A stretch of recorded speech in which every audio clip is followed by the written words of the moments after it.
2 দিন আগে বোনের শরীর খারাপ ছিল, তাই বাড়ি গেছিলাম। তো বাড়ি যাওয়াতে বাবা এতগুলো টাকা কেন দিল আমারে, কিসের জন্য দিল কিছুই জানতে পারলাম না। কাজ দিয়ে এসেই ননাইয়ের হাতে ধরাই দিল এতগুলো টাকা।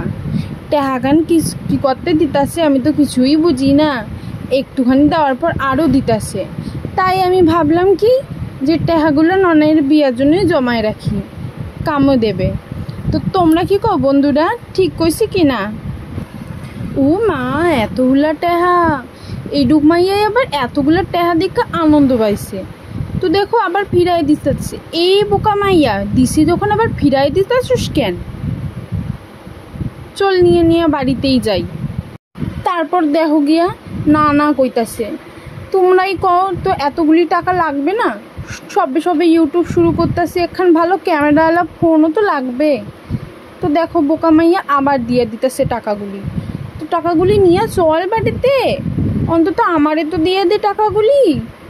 হেয়াও দেবে না, কি বোকা মাইয়া হয়েছে কে জানে বাবা, বুঝি না আমি। দেখো আবার দিয়ে দিতেছে টাকাগুলি। ওফ, আর পারি না। বন্ধুরা তোমরা কি বলো সেটা আমার কমেন্ট করে প্লিজ জানাইও তো।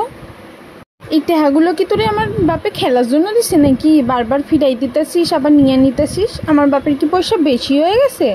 নিবি না যখন দিয়াই দে, আমার বাপেই রাখুক। এই করতে করতে আমার বাপের সব টাকাগুলি নিয়ে নিবে। আর ননাইরেও কিছু দিল না, আমারেও কিছু দিল না। এই মাইয়াটাই হয়েছে বোকা।